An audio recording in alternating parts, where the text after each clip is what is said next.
चलिए, सुप्रभात बच्चों। सुप्रभात मैम। सुप्रभात मैम। सुप्रभात मैम। सुप्रभात मैम। सुप्रभात मैम। चलिए, आज हम लोग रिवीजन करते हैं। तो रिवीजन 13 और 15 का तो बहुत ज्यादा हो चुका है। दूसरे चैप्टर की ओर बढ़ते हैं। Yes ma'am. Yes ma'am. और दूसरे चैप्टर में हम आ जाते हैं। आप बताइए किस चैप्टर की करें? कल तो हमने बाल लीला पढ़ाया था, गणेशोत्सव में आ जाए। Yes ma'am. ठीक है, गणेशोत्सव की तैयारी करते हैं। ये बताइए, गणेशोत्सव कहाँ का मुख्य त्योहार है? अपूर्वा मैम महाराष्ट्र। महाराष्ट्र। बहुत बढ़िया। कुशाग्र कुशाग्र आप यस मैम। तो कितने दिन तक मनाया जाता है गणेशोत्सव? मैम कई जगहों पर सब अपनी प्रथा के हिसाब से मनाया जाता है। ठीक है,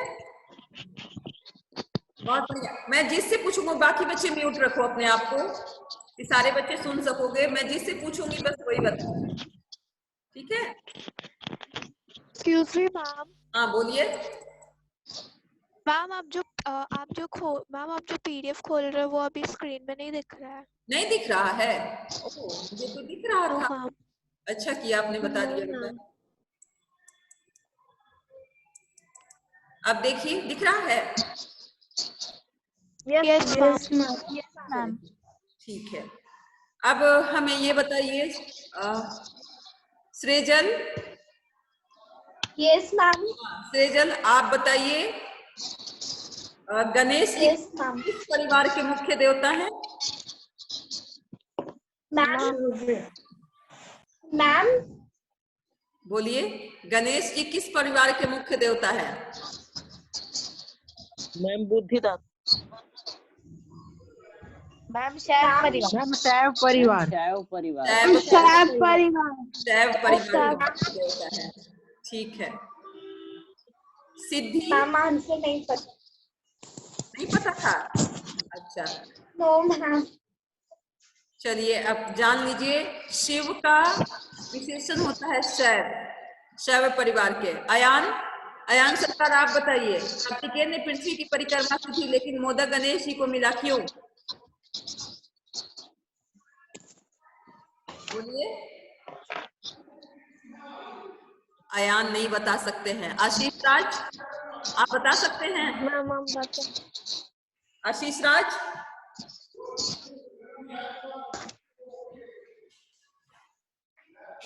अनिका अनिका यस। बोलिए बोलिए।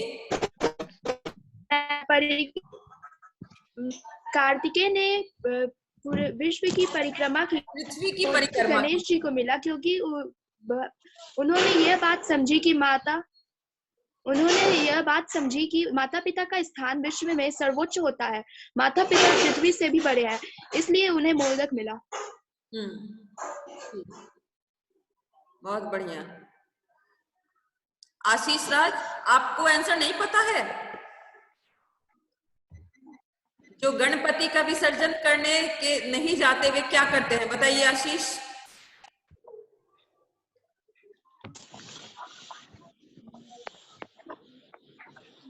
नहीं बता सकते हैं। सताक्षी आप बताइए। हेलो। हाँ। यस मैम, मेरा क्लास अभी ज्वाइन हुआ है मैम, हमको नहीं पता क्या करना है। अच्छा, आपको पता ही नहीं है? वाह वाह। सानवी, प्रांजल। हाँ प्रांजल बोलो।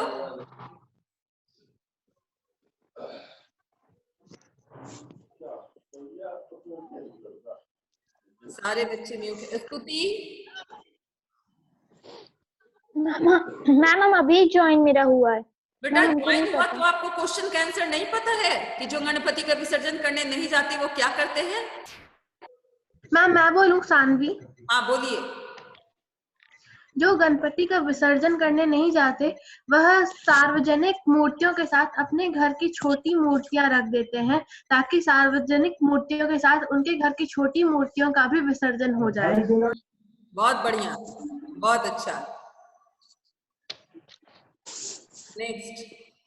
नेक्स्ट आंसर कौन देगा? आप खुद से बोलिए। Shivam. Ma'am Udit Raj. Yes ma'am. Udit. Yes ma'am. Udit आज क्लास में है? बताइए गणपति को किसका देवता माना गया है और प्रत्येक कार्य से पहले उनका पूजन क्यों किया जाता है? उदित बोलिए। गणपति को विघ्ननाशक बुद्धिदाता माना जाता है। कोई भी कार्य ठीक से पूरा हो इसलिए हर कार्य के प्रारंभ में गणपति जी का पूजन किया जाता है। बहुत बढ़िया, बहुत अच्छा। नेक्स्ट आंसर आप खुद बोलिए।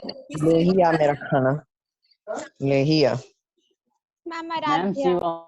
आराध्या, ठीक है। आराध्या आप बताइए गणेश चतुर्थी को अन्य किस नाम से पुकारा जाता है? गणेश चतुर्थी को विनायक चतुर्थी के नाम से पुकारा जाता है। बहुत बढ़िया, बहुत अच्छा। नेक्स्ट क्वेश्चन किससे किया जाए? मैम अपूर्वा। अपूर्वा। मैम शिवम। आप बताइए गणपति और कार्तिकेय का वाहन क्या है? कुशाग्र। गणपति का कार्तिक। हाँ अपूर्वा बोलो। गणपति की सवारी मूषक तथा कार्तिकेय की सवारी मोर है। हाँ वेरी गुड, बहुत बढ़िया। विद्या राय आपसे क्वेश्चन किया जाए। Yes ma'am. गणपति की खूबसूरत मूर्तियां किन कारीगरों द्वारा बनाई गई? गणपति की खूबसूरत मूर्तियां महाराष्ट्र के पेन नामक जगह के कारीगरों द्वारा बनाई जाती हैं। बहुत बढ़िया, बहुत अच्छा। अच्छा, नेक्स्ट क्वेश्चन हमारा है, किससे किया जाए question? Ma'am Shivam. Ma'am Shivam. Ma'am Chhavi. Ma'am Anushree. नहीं शिवम से पहले शिवम से। रामा या बालू कौन होते हैं? गणेशोत्सव के दिनों में ये क्या करते हैं? मैम मुंबई के घरों में काम करने वाले ही रामा और बालू होते हैं। वे गणोत्सव के दिनों में घर घर जाकर नाचते हैं। हाँ, घर घर जाकर के नाचते हैं। बहुत अच्छा।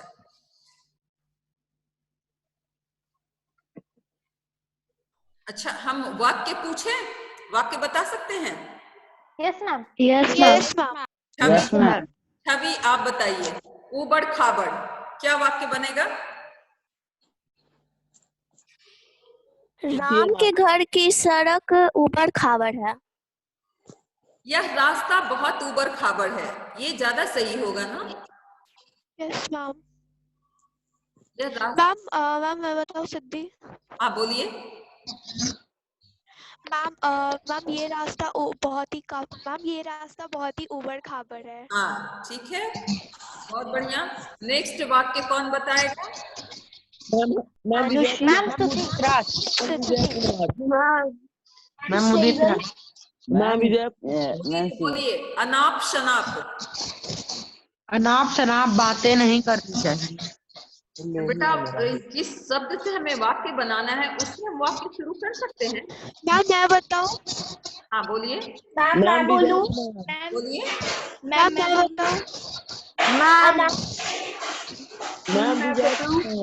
मैम किसी भी त्योहार के दिन हमें अनाप शनाप बोलता है। कुशाग्र उसने अपने भाई को अनाप शनाप कह दिया। हाँ ठीक है। मैं बताऊं? हाँ बोलो। मैम बोलो। अनाप शनाप बोलने वाले व्यक्तियों पर ध्यान नहीं देना चाहिए। हाँ ये भी सही है। अनाप शनाप बोलने या क्या अनाप शनाप बकते हो? अखिल राज अगला वाक्य आप बताइए। चाय बाय। अखिल राज बोलिए। चाय bye. Ma'am can you repeat the question? Ma'am मैं रिसेंटली डिस्कनेक्ट हो गई। मैम हम कहें क्वेश्चन रिपीट कर सकती हैं? हाँ करिए। चाय बाय आपको बनाइए। मैम सानवी बताओ बेटा। मैम थोड़ी चाय वाय करेंगे? मैम मैं बताऊं सुहानी? मैम थोड़ी चाय वाय हो जाए। सानवी मैं बोलो। सच्ची सानवी मैं बोलूं? सानवी का आंसर क्लियर नहीं हुआ। सुहानी बोलो। Yes ma'am. मैम मेहमानों के लिए चाय वाय का प्रबंध करो। बहुत बढ़िया। मेहमानों के लिए चाय वाय लाओ। हाँ ठीक है, ठीक है, बहुत अच्छा। झूठ मूठ। मैम मैं बोलूं? राम झूठ मूठ सूट की मूठ बातें नहीं करनी। पहनकर झूठ बोलने वाले व्यक्तियों पर ध्यान वह दे। झूठ मूठ की कहानी मत बना। वो झूठ मूठ की बातों पर ध्यान नहीं झूठ देना। बोलना पाप है। हमें झूठ मूठ नहीं बोलना चाहिए। झूठ की बातें बनाते हैं। बातों पर ध्यान नहीं देना चाहिए। झूठ मूठ सच बात होती है। हाँ चलो बहुत बढ़िया। तो आप तो लगभग इस चैप्टर का हो चुका है। इस चैप्टर में कहीं कोई यस मैम हो चुका है। कहीं मैम चैप्टर 20। चैप्टर 20 से पूछे, बोलो। Yes ma'am. Yes yes ma'am. Ma'am. ठीक है, यस मैम। चैप्टर 20 में आप चैप्टर 20 के बारे में कुछ और जानने को मिल जाएगा। हाँ चलिए ठीक है, हम चैप्टर 20 में आते हैं। कर्मवीर, किसकी कविता है कर्मवीर? रामधारी सिंह दिनकर। रामधारी सिंह रामधारी सिंह दिनकर। बहुत बढ़िया। रामधारी सिंह दिनकर कौन थे? बताइए कौन थे रामधारी सिंह दिनकर? मैम भारत के राष्ट्रीय कवि। भारत के राष्ट्र कवि थे। हाँ, राष्ट्र भारत कवि के रूप में इनकी पहचान है रामधारी सिंह दिनकर। इनकी लिखी हुई कोई कृति आप बता सकते हैं? कोई रचना? मैम रश्मि कृष्ण की चेतावनी। रश्मि रथी। कृष्ण की चेतावनी, कुरुक्षेत्र, उर्वशी, ये सब इनकी लिखी हुई। हुंकार, ये सब इनकी। कुरुक्षेत्र। बहुत बढ़िया। तो आपके पास तो ये पढ़ना है ना कर्मवीर कविता, ये कर्मवीर में किस किताब का अंश है? किस किताब से ये कविता ली गई? रश्मि रथी। रश्मि रथी। रश्मि रथी का। मैम रश्मि रथी।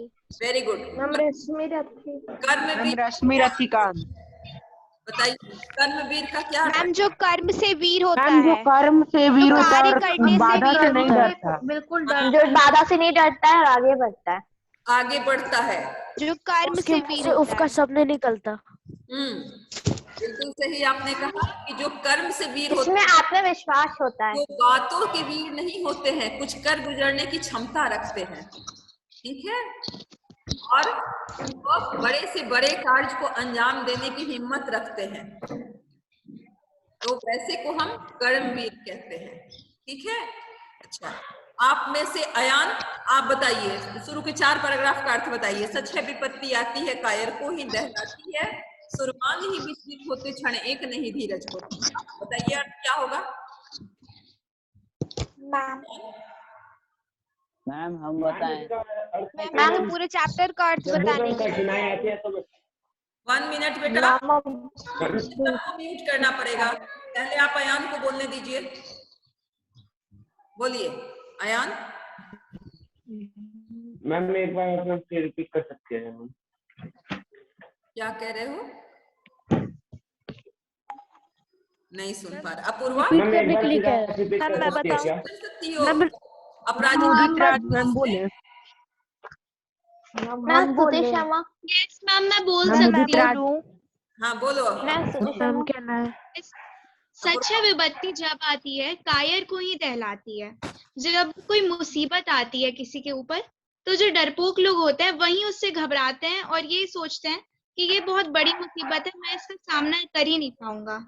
लेकिन जो सूरमा होते हैं, जो किसी भी परिस्थिति का डट कर सामना कर सकते हैं, जिनके अंदर साहस होता है, वो उससे थोड़ा भी नहीं घबराते हैं, धीरज नहीं खोते हैं और उस मुसीबत से कैसे लड़ना है उसके लिए कोई उपाय सोचते हैं। वेरी गुड, बहुत बढ़िया, बहुत अच्छा। अपराजिता, चलो अब आपकी बारी। विघ्नों को गले लगाते हैं, कांटों में राह बनाते हैं, मुंह से न कभी उफ कहते हैं, संकट का चरण न कहते हैं। बताइए तो अर्थ क्या होगा?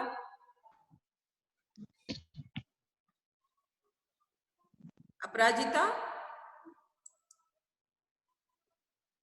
नहीं सुन पा रही हैं। सानवी?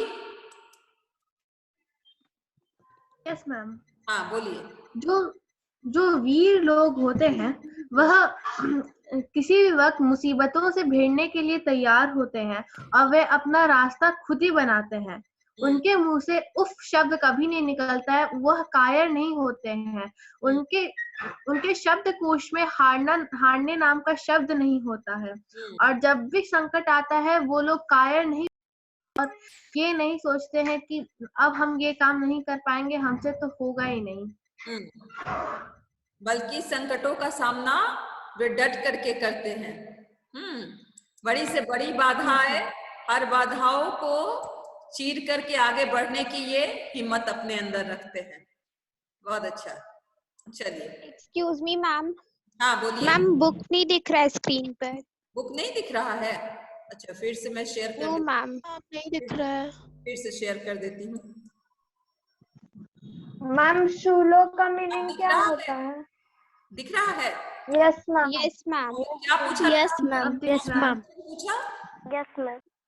क्या क्वेश्चन पूछा? मैम शूलोक का मीनिंग? शूल मतलब कांटा होता है बेटा। शूलों का मूल नसाते हैं, यानी कांटों की जड़ में वो जाते हैं। मूल अर्थात जड़, कांटों की वो जड़ में जाते हैं और जड़ से ही उस कांटे को वो उखाड़ फेंकते हैं। अर्थात समस्या कहाँ से शुरू हो रही है, उस समस्या के वो तह में जाते हैं, जड़ में जाते हैं और समस्या का समूल नाश वो करते हैं। जो भी बाधा उनके मार्ग की रुकावट बनती है, उस बाधा को वो जड़ से नाश कर देते हैं, जो वीर होते हैं। ठीक है,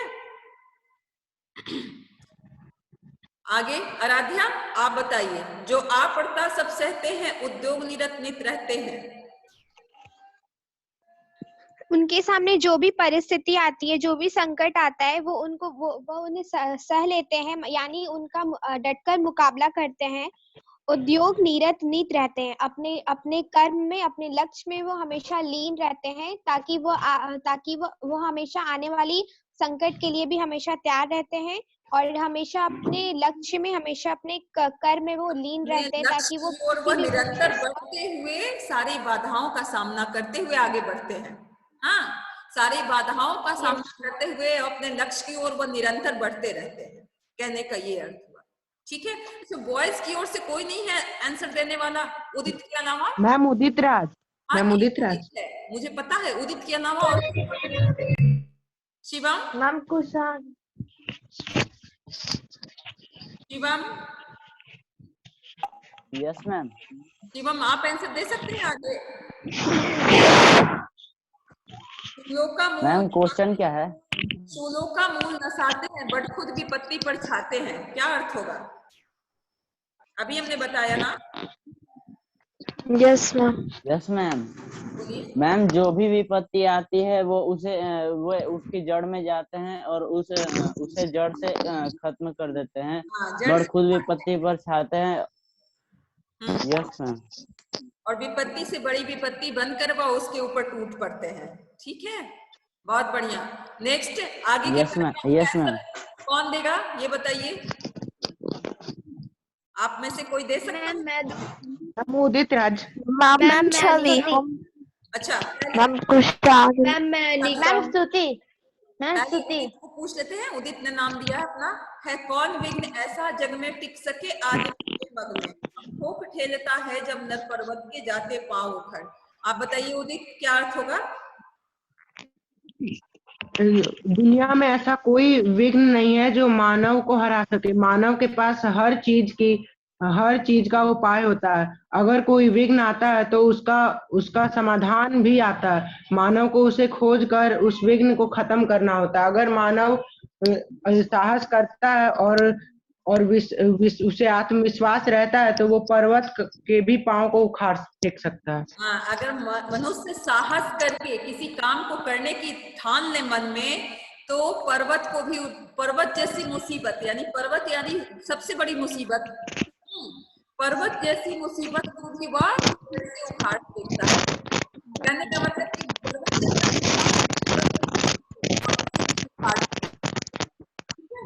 इसका ये अर्थ हुआ। बहुत बढ़िया। मैम आगे मैं स्तुति शर्मा। मैम मैं अनिका। मैम हाँ मैं सुहानी। मैम प्लीज मैम मैम मैंने पहले कहा था। हाँ प्लीज ठीक है, आपने मैम स्तुति। मैम स्तुति, मानव जो जब जोर लगाता है पत्थर पानी में बन जाता है। मैम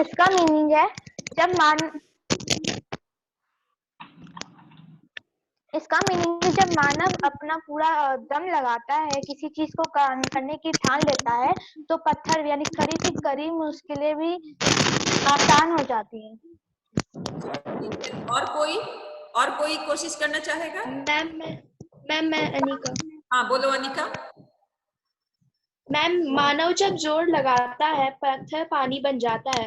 जब मानव अपने पूरे साहस के साथ अपने जोर से जब वो कुछ भी कार्य करता है तो पत्थर भी पानी बन जाता है। तो किसी कठिनाई से तो वह आराम से निकल सकता है। से भी वह पानी निकाल लेता है। हाँ, कहने का बड़ी से बड़ी बाधाओं का सामना करके आगे बढ़ता है। जब मनुष्य मान लेता है तो मानव भी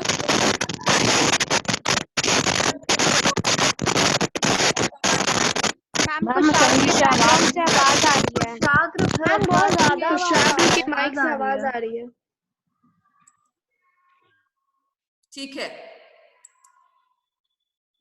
अब मैं जिसे कहूंगी वही अनम्यूट हो गए। मैं जिसे चाहूंगी, मानव जब जोर लगाता है पत्थर पानी बन जाता है। मनुष्य जब कोशिश करता है, मनुष्य जब कुछ करने की ठान लेता है तो पत्थर जैसी मुश्किल को भी वह पत्थर से भी चीर करके वह पानी निकाल रहा है। अर्थात कहने का मतलब ये कि वो बड़ी से बड़ी मुश्किलों का सामना कर बैठता है। हाँ, बड़ी से बड़ी मुश्किलों पे वह विजय प्राप्त कर लेता है, कहने का ये अर्थ हुआ। ठीक है सृजन, अब आपको मैं अनम्यूट कर रही हूँ, अब बाकी का आगे का आंसर आप दीजिएगा। ठीक है,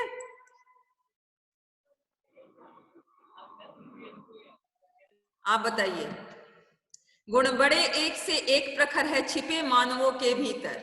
मेहंदी में जैसे लाली है वर्तिका बीच उजियाली है। बत्ती जो नहीं जलाता है रोशनी नहीं बह पाता है। बताइए। एक मिनट सृजन, मैं आपको अनम्यूट करती हूँ। मैम जो मानव होते हैं उनके गुण बड़े एक से एक प्रखर है छिपे मानवों के भीतर। मेहंदी में जैसे लाली हो वर्तिका बीच उजियाली हो।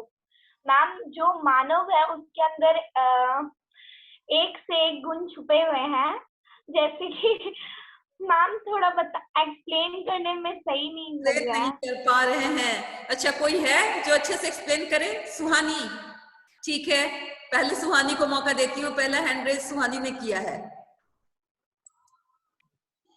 यस मैम, गुण बड़े एक से एक प्रखर है छिपे मानवों के भीतर। मैम इसका मतलब है कि मानव में गुण बहुत सारे छुपे हुए हैं। जैसे मेहंदी में लाली छुपी हुई होती है। मैम मेहंदी देखने में तो नहीं लगता है कि मैम हाथ पर चढ़ने पर मैम इतना सुंदर मैम लगेगा, पर मैम उसके अंदर लाली छिपी हुई रहती है। मैम और वर्तिका बीच, मैम का उच्चारण कुछ ज्यादा हो जाता है। वर्तिका बीच उजियाली हो और मैम जैसे मैम माचिस हो गया। चलो अब अगली बारी आपको एक्सप्लेन करने में मैम दिक्कत हो रहा है। यस मैम, गुण बड़े एक से एक प्रखर हैं छिपे मानवों के भीतर। किसी भी इंसान के अंदर एक से एक गुण भरे होते हैं, बस वो उन्हें निकालता नहीं है। मतलब उन्हें सामने से देख के लगता नहीं है कि उनके अंदर वो गुण होगा। जैसे हम एक उदाहरण से सीखते हैं, मेहंदी के पत्तों का रंग हरा होता है। कोई उन्हें देख के बता नहीं सकता है कि इनके अंदर लाल रंग भी छुपा हो सकता है। लेकिन जब उन्हें पत्थर पे रख के पीसा जाता है, उनसे लाल कलर निकलता है और हाथ पे फिर उस पे हाथ पर उससे सुंदर डिजाइन बनाया जाता है, तब वो देखने में कितना सुंदर लाल रंग का लगता है। फिर एक और उदाहरण ये है, वर्तिका बीच उजियाली हो। सिलाई का ऊपर वाला पार्ट भूरा भूरा होता है। उसे देख के लगता नहीं है कि उसके अंदर से भी आग निकलेगा, वो भी हमें रोशनी दे सकता है। लेकिन जब हम उसे रख के रगड़ते हैं तो उसके अंदर से रोशनी निकलती है, मतलब उससे भी उजियाली हो सकती है। बहुत बढ़िया, बहुत बढ़िया। बस थोड़ा सा बेटा और देखो बेटा, एक तो सबसे बड़ी बात है कि आपकी ये कविता जो है कर्मवीर, ये वीर रस की कविता है। हमने पहले भी आपको बताया था ना जब पढ़ाया था तब, वीर रस की कविता है। और वीर रस की कविता की क्या विशेषता होती है कि जब आप उस कविता को पढ़ेंगे तो कुछ कर गुजरने का जोश आपके अंदर जग जाता है। पूरे जोश से भरी हुई कविता होती है वीर रस की। तो हम पढ़ाएंगे भी उस अंदाज में और बताएंगे भी ना कि लगे कि कुछ कर गुजरे, रोंगटे खड़े हो जाते हैं, लगता है कि अभी उठ करके कुछ कर डालेंगे, ये भावना होती है वीर रस की। ठीक है, तो इसमें क्या है, गुण बड़े एक से एक प्रखर है छिपे मानवों के भीतर। कवि का कहना है कि हर मनुष्य के अंदर एक न एक गुण छिपा हुआ होता है। दुनिया का कोई ऐसा व्यक्ति नहीं है जो एक स्पेशल अपने लिए, वो उसके अंदर कुछ खास बातें नहीं है। हर व्यक्ति के अंदर एक खास योग्यता होती है, खास उसकी गुण होते हैं, है छिपे मानवों के भीतर, वो उसके अंदर छिपा हुआ होता है। और कैसे छिपा हुआ होता है, मेहंदी में जैसे लाली है वर्तिका बीच उजियाली हो, जिस तरह से मेहंदी के हरे हरे पत्तों में उसकी लालिमा छिपी हुई होती है ना, ठीक उसी प्रकार। और जिस तरह से दिया सलाई की बत्ती में उसके उजियाला प्रकाश छिपा हुआ होता है, उजला प्रकाश छिपा हुआ होता है। माचिस की तीली को देख करके कोई बता सकता है कि ये उजला प्रकाश दे सकता है? मेहंदी के हरे पत्तों को देख करके हम बता सकते हैं कि हमारे हाथों की शोभा बढ़ा सकता है? नहीं। ठीक उसी तरह से हर मनुष्य के अंदर उसके गुण छिपे हुए होते हैं, लेकिन बत्ती जो नहीं जलाता है रोशनी नहीं वह पाता है। जो व्यक्ति कोशिश ही नहीं करता है वह कभी सफलता नहीं प्राप्त करता है। जो व्यक्ति अपने अंदर की प्रतिभा को बाहर लाने की कोशिश नहीं करेगा, उसकी प्रतिभा तो उसके अंदर ही कुंठित रह जाएगी, दब के मर जाएगी। तो हमें अपने उस आंतरिक प्रतिभा को बाहर लाना चाहिए। इस कविता के माध्यम से कवि हमें यह बताना चाह रहा है कि आप अपनी योग्यता को, आप अपने टैलेंट को अपने अंदर दबाइए मत, अपने गुण को विकसित कीजिए, उसे बाहर निकालिए और दुनिया को दिखाइए कि आप भी कुछ कर सकते हैं। और हर मनुष्य के अंदर वो गुण होता है। ऐसा नहीं कि मेरे अंदर है आपके अंदर नहीं, हर किसी के अंदर वो होता है। किसी को ये समझ लेना कि वो तो बिल्कुल नकारा है, कुछ नहीं कर सकता है, ऐसा नहीं होता है। हर व्यक्ति के अंदर गुण होता है, बस आपको अपने आप को सम्मान देना और अपनी प्रतिभा को बाहर लाने की जरूरत है। वो कोशिश तो आपको खुद करनी होगी। सुनते हैं ना, ईश्वर भी उसी की मदद करता है जो अपनी मदद खुद करता है। उसी तरह से आप पहले अपनी प्रतिभा को बाहर उभारिए, फिर देखिए दुनिया में किस तरह से आपकी प्रतिभा को उभारा जाएगा। लेकिन पहली कोशिश तो आपको करनी होगी ना। Yes ma'am. तो कवि का यही कहना है इस कविता में। ठीक है, अब मैं सारे पार्टिसिपेंट्स को फिर से अनम्यूट करती हूँ। बहुत शोर हो रहा था बेटा, क्लास वैसे लेने में दिक्कत होती है। ठीक है, अब आपको जो पूछना होगा आप पूछेंगे। वॉइस की ओर से कोई?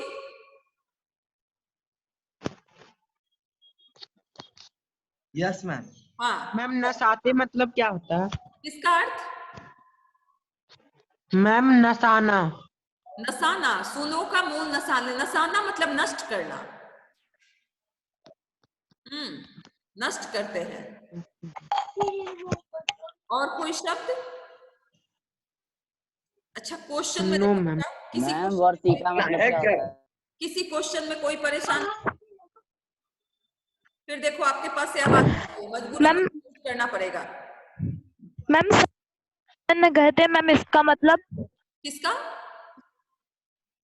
मैम, संकट का चरण न कहते हैं। हाँ, यानी कि जब परेशानी आ जाए तो उसका पैर नहीं पकड़ते हैं, उसके सामने रोते गिड़गिड़ाते नहीं है कि मेरे पास से चले जाओ, मुझे माफ कर दो। संकट का पैर नहीं पकड़ते हैं, बल्कि सीना तान के उस संकट से जूझने के लिए वो खड़े हो जाते हैं, जो वास्तव में वीर होते हैं। और जो कायर होते हैं वो संकट का चरण पकड़ के उससे माफी मांगने लगते हैं, उससे विनती करने लगते हैं कि मुझे माफ कर दो, मुझे छोड़ दो, मैं इस नहीं झेल सकता। लेकिन जो वास्तव में वीर होते हैं वह दरवाजा खोल करके सामने से संकट का स्वागत करते हैं और उससे भिड़ने की हिम्मत रखते हैं अपने अंदर, हर तरह की बाधाओं से भिड़ने की हिम्मत रखते हैं। इसका अर्थ ये। मैम, पत्थर से पानी कैसे हो सकता है? बेटा, पत्थर से पानी एक मुहावरा है, आपको उदाहरण दिया गया है। कहने का अर्थ है कि कितना भी मुश्किल कार्य हो, पत्थर से पानी निकालने जैसा भी मुश्किल कार्य जो वीर व्यक्ति होते हैं वो कर लेते हैं। ये उदाहरण दिया गया है, ना कि पत्थर को काट के पानी निकाला गया है। क्यों? पत्थर से मूर्ति बनाया गया है ना, पत्थर से तो मूर्ति बनाई गई है, पत्थर से बड़े बड़े पुल बनाए गए हैं, तो मुश्किल कार्य ये हुआ ना। कहने का ये अर्थ कि पत्थर से पानी निकालने जैसा मुश्किल कार्य भी मनुष्य कर सकता है अगर चाह जाए तो। सिर्फ उसके अंदर हिम्मत होनी चाहिए, जोश होना चाहिए, तो बड़े से बड़े मुश्किल कार्य को कर सकता है। ठीक है, एक बार इसका रिवीजन कर। मैम बोलिए। मैम खम ठोक ठेलता है का मतलब? बेटा देखो, कविता में एडजेक्ट एक वर्ड का अर्थ नहीं होता है, कविता पूरे कविता का अर्थ निचोड़ निकाला जाता है। ठीक है, खम ठोक ठेलता का अगर देखोगे तो यहाँ पे अर्थ बनता है कि मनुष्य कुछ करने की ठान लेता है तब। यहाँ पे ये अर्थ निकलता है। ठीक है, कुछ करने की हिम्मत।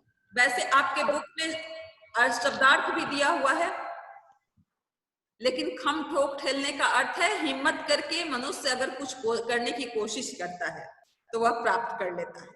ठीक है, और कविता में शाब्दिक अर्थ पे हम नहीं जाते हैं, पूरी कविता के भाव पे जाते हैं कि कवि इन कविता के द्वारा हमें क्या समझाना चाह रहा है। वैसे भी एक शब्द के अनेक अर्थ होते हैं, प्रसंगवश सबके अर्थ बदल जाते हैं। ठीक है, तो आप एडजेक्ट नहीं कह सकते कि इसका अर्थ तो ये होता है, ये क्यों हो गया, ऐसा नहीं होता है। कविता में प्रसंगवश अर्थ भी बदलते हैं और कवि की भावना देखी जाती है, कविता का भाव देखा जाता है, इस कविता का भाव क्या है, इस कविता के माध्यम से कवि हमें क्या बताना चाह रहा है। ठीक है, आगे देखिए, कठिनाई आने पर वीर और कायर व्यक्ति कैसा व्यवहार करते हैं। आशीष आप बताइए। Yes ma'am. बोलिए। कठिनाई आने पर वीर और कायर व्यक्ति कैसा व्यवहार करते हैं। आप वीडियो ऑन कीजिए। Yes ma'am. हाँ बोलिए। मैम, कठिनाई आने पर वीर व्यक्ति उस कठिनाई को गले लगाते हैं और कायर व्यक्ति उसके पैर छूने लगते हैं कि चले जाओ मेरे पास। ये आप क्या बता रहे हैं बेटा? वो क्वेश्चन आंसर है ma'am, sorry sorry sorry sorry sorry sorry. बोलिए। मैम, कठिनाई आने पर वीर व्यक्ति कठिनाई को गले लगाते हैं और कायर व्यक्ति उससे डर के भाग जाते हैं। डर के भाग जाते हैं। अच्छा, दिव्या आप बताइए। यस मैम, कठिनाई आने पर वीर व्यक्ति विचलित नहीं होते हैं और कायर व्यक्ति विचलित होते हैं और फिर वह काम करने से डरते हैं। कठिनाई आने पर वीर व्यक्ति उसका डटकर सामना करते हैं और कायर व्यक्ति घबरा जाते हैं। Yes ma'am. भाग जाते हैं। नेक्स्ट, वीर व्यक्ति की किन्हीं 4 विशेषताओं के बारे में बताइए। स्तुति बताइए 4 विशेषता। नहीं। आराध्या बता सकती हैं? Yes ma'am. बोलिए।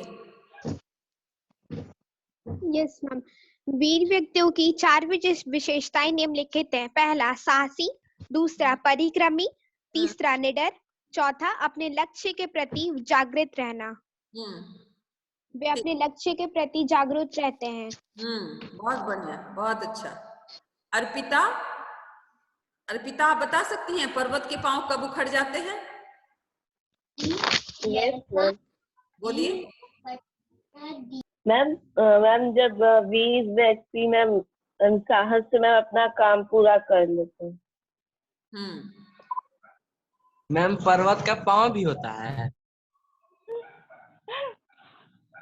इवन स्टॉप पे आप आ गए। हाँ, क्लासरूम इसको बना दिया आपने। नए साल में कोई नई एक्टिविटी आपके अंदर नहीं आई। नए साल में भी आप वही रह गए। हाँ पूछ रहे थे मैम। हाँ बेटा, होते हैं। आप जाके हिमालय के नीचे देखिएगा तो पांव निकल आए हैं उसके। देखने जाइएगा जरूर, आजकल में जाके आप देखाइए। ठीक है मैम, आप बोलती हैं तो जाएंगे। हाँ जरूर जाइए। लेकिन अभी ठंडा का मौसम में बुखार लग जाएगा। इस पत्र के द्वारा। ठीक। हाँ